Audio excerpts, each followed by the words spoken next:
Hello, Daniel. Thank you for doing this. You are the third participant who wants to record a podcast, like a testimonial to share your experience of completing the Wisdom Program Foundational course. And I'm really happy because your progress is also progress for the family because you are my nephew. And I am very grateful to you because for the first time I had, sorry, you are still a teenager for like 6 weeks. You brought a few teenagers. You Yeah. were 6 teenagers in one of the last classes. And in the experience with people, who are professionals, there were even 2 women, I think, that are grandmothers.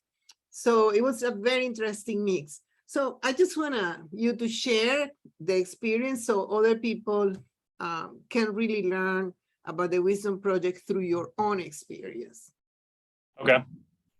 Well, the experience itself of doing each class in the 2-hour sessions is, unlike anything I've ever done. It's definitely like a very unique approach to learning. And unique, it doesn't follow Western standpoints of like curriculum. I don't know. I feel like the value in it to me was more the experiential part than the the note taking, the facts, the tools. Even though the tools are very helpful and I have used them, for me, like the most valuable part was the experience, and it did change me. It did change you? Yeah. What can you say about the experience and how it can change you or other people? Well, for me specifically, my focus was to change my paradigm, like the way I approach the world and myself, in that I want to be more in flow. I want to be more responsible. I want to, I have this big procrastination problem I've had for, I don't know how many years. So that was one of my focuses, to always be able to, or I want to get into the state of mind where it's natural for me to respond to problems or situations in accordance to the situation, right? And I don't do that. I put it off. I wait for the last minute. I want to be able to act right now and right here, always. So that's like a way to summarize my goal. It's a very abstract, hard to put into words, but the way the Wisdom Project helped me was, I created the goal, and okay, the first class was the first lesson was aspiration. To aspire to be wise. We have to start somewhere. Let's aspire to be wise like Socrates or King Solomon. Right. So I had an idea of what I wanted to aspire to be before the project, because that's the goal that I've been working on. But this project was like a tool, or an opportunity that gave me the chance to really deep dive into it. Because another one of my problems is discipline. Like, I want to do all these things, but I just can't. I don't do it. So committing to the 7-week course forced me to address my problem, because it's a problem. My procrastination, my lack of the things I need to do, it's a problem for me. And since I procrastinate, I don't face the problem.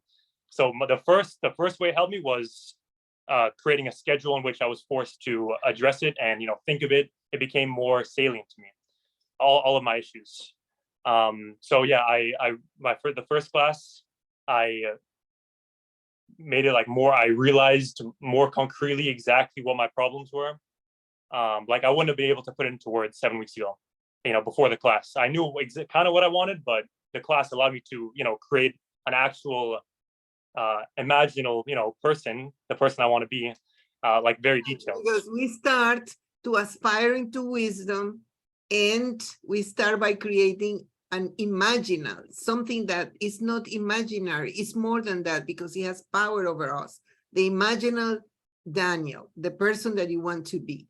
And we also, during the first session, we talked about the imaginal project, your project, which is in this case, increased self-regulation, let's see like that. We try to see it in a different way throughout the 7 sessions. But you started the first week working with your imaginal self and the imaginal project and aspiring to be like in Solomon and Socrates. That was helpful for you. Right. Just the imaginal, just like creating an image of what you want to be and imagining, imagining how I would act, like just creating that and like putting energy into it and having it more and more concrete allowed me to delve deep into each specific, how do I say this?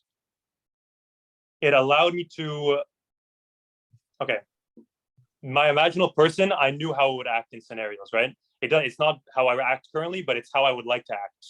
So creating more and more of these examples and understanding like the state of mind I need to be in order to make those changes. It's like, I don't know, like once you try to understand the state of mind, you get a taste of it. And once you get the taste, it becomes easier to do. I like significant, like crazy how that changes you. So yeah, just the imaginal person like was the first big step towards my goal. Yeah, that was a big one for sure. So the taste, having a taste since Yeah. the session, having a taste of the person you want to be changed you from the beginning. And it's not only the person I want to be, but it's the taste of the state of mind I would be in when I'm in these scenarios. Like the person I would the person I would like to be has a completely different state of mind than the one I'm in right now. Like it's unimaginable to me. Like I couldn't picture it. But when I put more energy into it, when I started to just like, it just became more salient, just have focus more on it, I could like, I don't know. The only way I can say is I had a taste of the state of mind I would be in. And then that taste allowed me to, when I was in those scenarios or like places where the problem rises up in the future, I would be more likely to feel that taste and like go closer to what I would like to do. So yeah, that's what like one of my friends says, I don't want to be enlightened. I'm happy to fly every day closer to the light as possible. Yeah, that's a good way of putting it. So the first session gave you a taste of the future. Yes. And so what else did you experience? You talked about flow. You said that you were changed. What else did you experience? Okay. Another, the second skill is, the second skill is mindfulness. Yeah, well, mindfulness has been like a part of my life for the past maybe 2 years, and that's like probably the most important part of my life. I'm focusing on that extremely right now. I've tried to focus it on for the past years, but I'm more in it than I was, 2 years ago. Now I'm like trying to really focus on that. That's one of my big goals, being more mindful. So every class, every session, there's a meditation, and obviously, like the second class was focused on mindfulness, but the idea is to be mindful throughout the whole thing. And something I've learned, or going through the class has changed the way I view things. For example, mindfulness. And I don't know. It's very hard to put into words because these are like abstract concepts in my head. It's the way I view things. It's like the lens in which I see things. So it's hard to compare with words analytically, the past and the present. But I think I'm trying to say, I suppose I advanced in my mindfulness practices through this course, not only through having, you have to meditate to be in the present during these sessions. We have conversations in which you need to be mindful. That's the whole idea. So I did meditate through all the 7 classes. However, on top of that, the state of mind that I wish to enter, my goal for the project, my imaginal goal, had a lot to do with mindfulness, right? It's all about realizing exactly what you're doing and acting on when you need to act instead of being in the autopilot and procrastinating, right? That's the idea. So in focusing on mindfulness, on that idea, that concept, I believe I came closer to what it actually means to me, just because it was salient to me because that's exactly what I was focusing on, you know? Yeah. I'm not sure exactly what I'm trying to say. There's an idea, but it's not coming out because I think it's too abstract. But And also because we talked very little about ideas during the 7 sessions. Mm. We do meditations to be centered in the present, in what I call the here and now. And then we do contemplations, which is to use our mind's eye to imagine our future self, or to invite the advice of a wise person like King Solomon. And then we use a lot of the time too to share with a group, because it's based on peer teaching and learning, the participants teaching each other. So yeah, we have not taken the time to talk a lot about this. John Vervaeke, the professor whose theories guided the creation of the Wisdom Project, he talks about a trajectory of transframing, going from one frame, one understanding of mindfulness, for instance, to another one. So, and that's, right. we're talking like that, that's what I see happening, that Exactly. That's exactly, yeah. a trajectory of transframing throughout the Yes. 70s.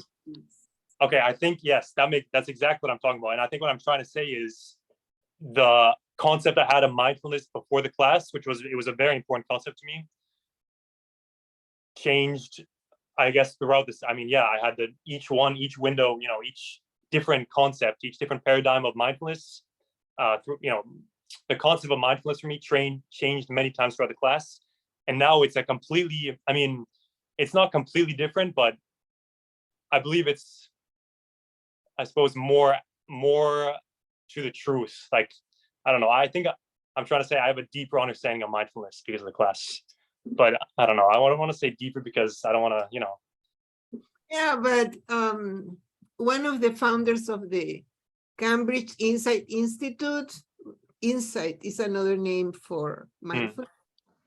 He says that we have to accept that every time we have an insight, it's like a little moment of illumination. I suppose. So there we go with little moments of illumination, hoping that one day we will reach the wisdom of somebody like Socrates. Yeah, I think that during those 7 weeks, I had many more windows open than, you know, the 7 weeks prior. Yeah. You want to keep talking about the weeks, because after mindfulness, we also did open-mindedness and vision, self-regulation, right. standing and transcendence. Is there anything else that you want to share about each one of the sessions, or should I go and ask you something else? Yeah, ask me something else. Yeah. Okay. I was really impressed that without you having done the Wisdom Project program, you were able to invite 3 of your friends, and one of them invited another friend. So there were 5 with you, 5 people under the age of 20. Teenagers, and I like to joke with you, teenager, you have only 2 more months to be a teenager. Almost there. What do you think happened that you were able to entice Johnny and Grace and Emma? Yeah. Then Johnny invited Aquile. So right. Well, the moment, I mean, we were all in the Cape together for a week. We took a vacation. Johnny and Grace's parents invited us, and you know, we're teenagers, so we have our little dramas, you know, our squabbles. But one night, we all walked to the beach, and we just started talking about, you know, deeper things that, you know, things that were important to us, but we don't talk about every day, right? Like, you know, your problems, stuff like that.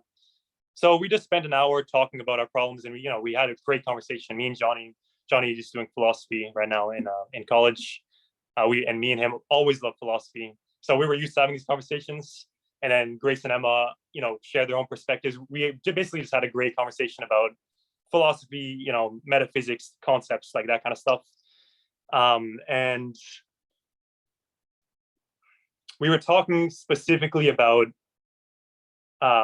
things that we would like to change about ourselves.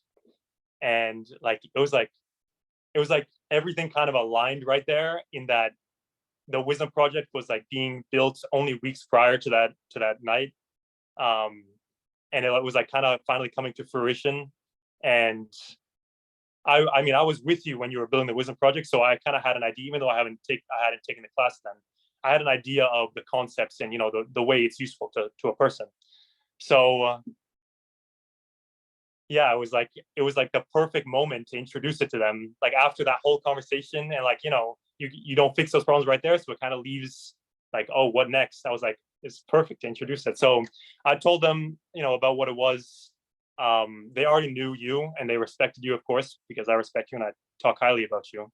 But I kind of explained to them that my aunt was doing a 7-week course about wisdom, and I don't remember exactly what I said, but I think I kind of accurately described the process, and I showed them some of the tools I remembered, and they were like, "That is really cool. We would love to do it." Yeah, so it was just like everything kind of aligned there, and we Yeah, got I them. was impressed. And when they came, you said, "Oh, let's invite them so you can talk with my tia, with my aunt." So they came, the three Yeah. of them with you one night, a Sunday night. And I was impressed because the only thing they wanted to talk was not exactly about the Wisdom Project, but what project they could bring to Oh, the conversations so they could really deliver a result.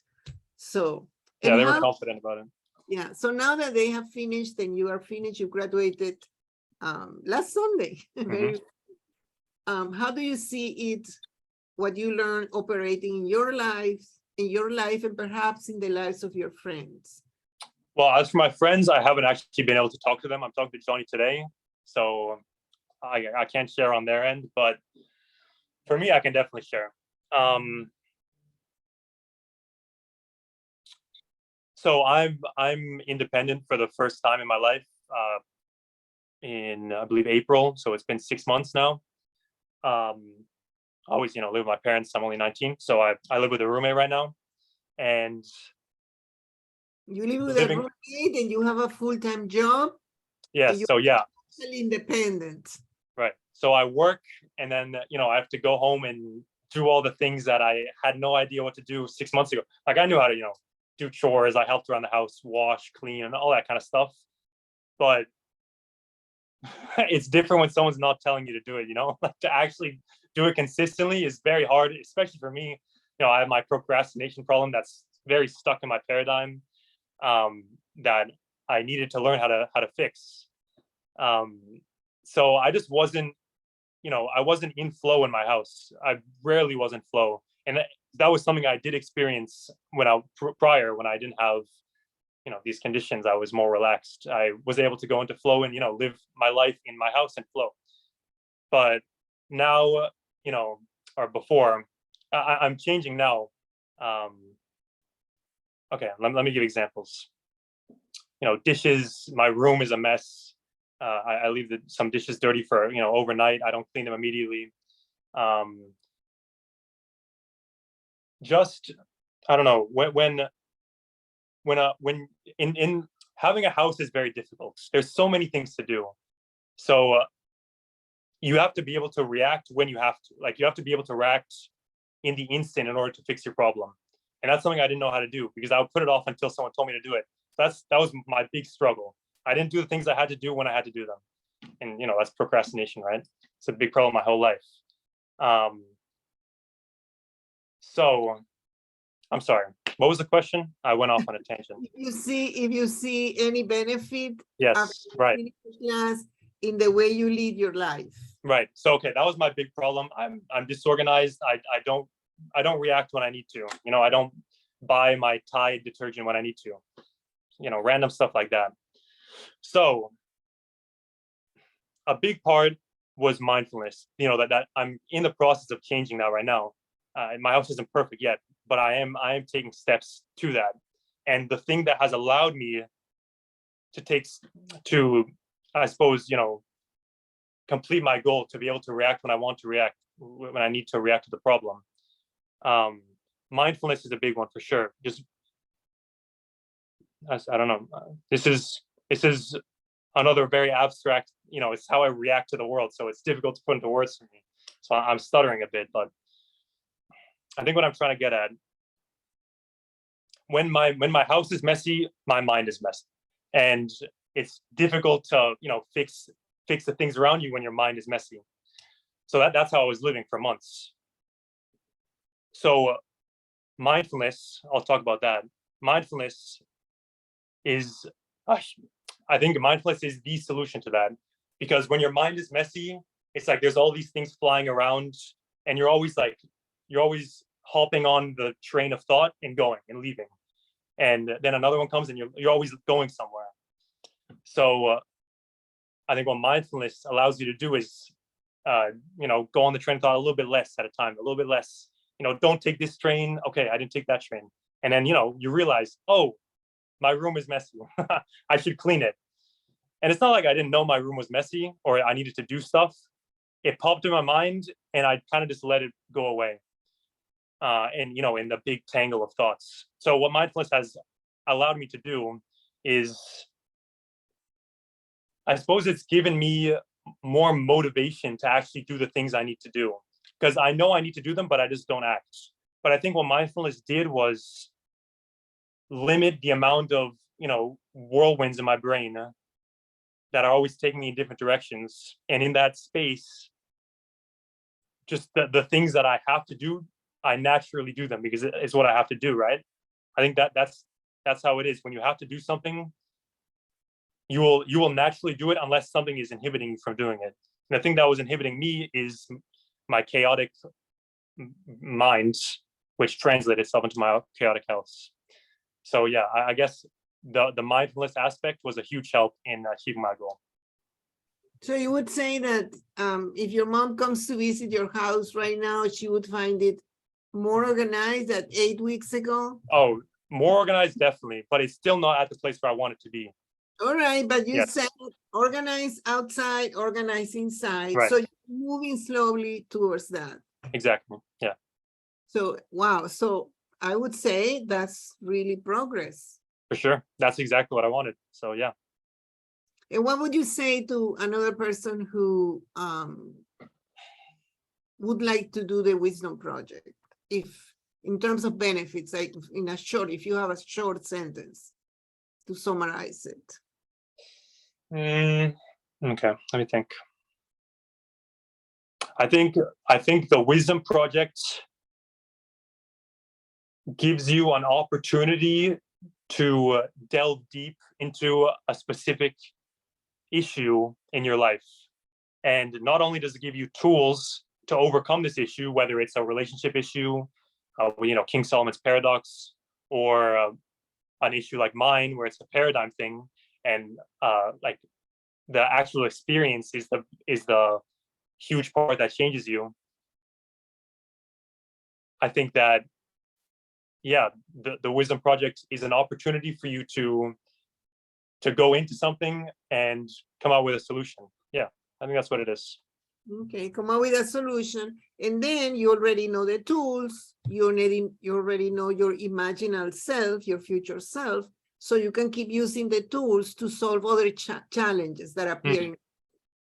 Definitely, yeah. You not only are you fixing that problem, but you're becoming the person that would be able to fix that problem, and then that person would be able to fix more problems, of course, naturally. That's the whole goal. Right. Thank you, Daniel. Thank you, Tia.